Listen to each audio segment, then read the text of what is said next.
Okay, class. So we are now on the fourth topic of Module 5, and that is sedition. So let us now study what sedition is. So according to Cambridge Encyclopedia, sedition is a language or behavior that it is intended to persuade other people to oppose their government. It is also a conduct or a speech inciting people to rebel against the authority of a state or monarch. So sedition is also a crime punishable by law in the Philippines. So in a simple sense, sedition happens when what you said or posted triggered a rebellion against the government.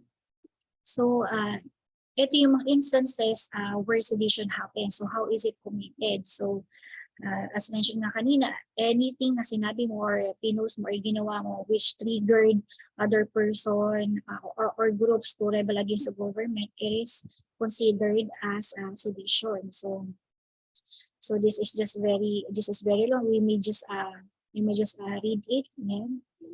So example of sedition cases. One example is the case filed against VP Leni Robredo. So, ayan, kasi sinampahan siya ng kasong sedition kasi parang malaki yung issue niya kasi doon sa drug war na ginagawa ni President Duterte, kung saan marami naman kasi talagang namatay na mga drug addicts, mga drug lords din na kinukondemn niya kasi yung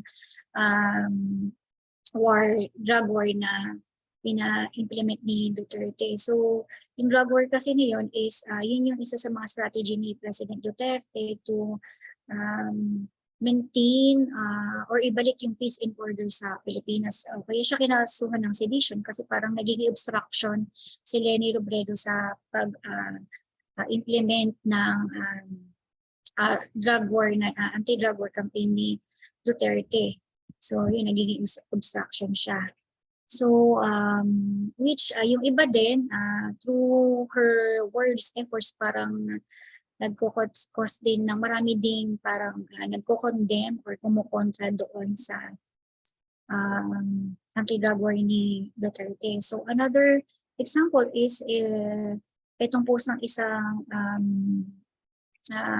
lalaki na, ayan, nakikita niyo sa screen, si Prince. So, referring to the shutdown of ABS-CBN. So, this happened during the shutdown of ABS-CBN. So, ang sabi niya, pinost niya on his account sa Twitter na, ayan, bibigay daw siya ng 50 million pesos reward kung sino daw ang makakapatay kay Duterte.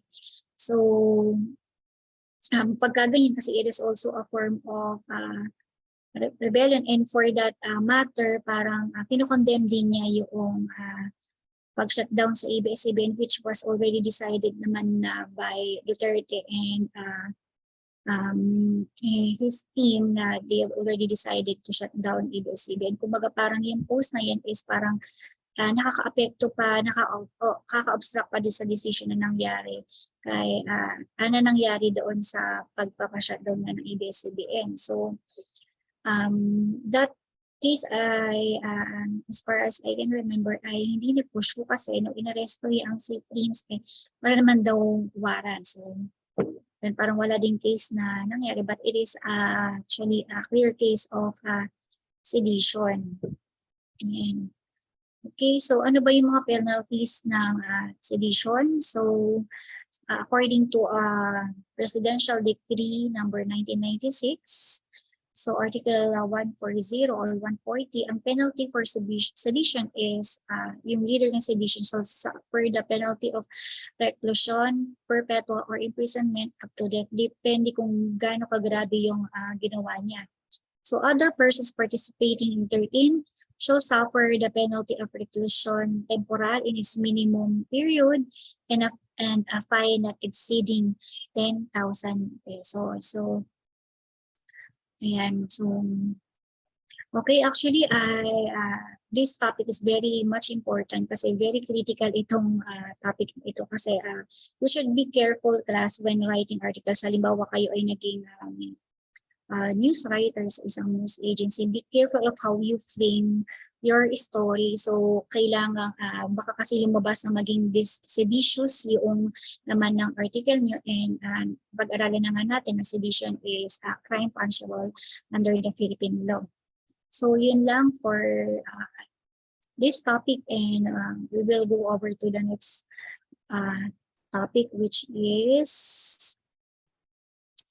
ethical photography. So yan, maikli lang din yan. And actually, itong common cases filed against journalists is, ano lang din yun eh, yung mga common cases na pansin na natin yun kanina, observe na natin, which is yung libel, commonly charge against journalists, and kahit yung, hindi ko pala naibigay as an example, yung plagiarism, may mga journalist din na nakasuhan ng plagiarism, libel, like Maria Reza, yan, and yung plagiarism is also para a news writer also received, also was filed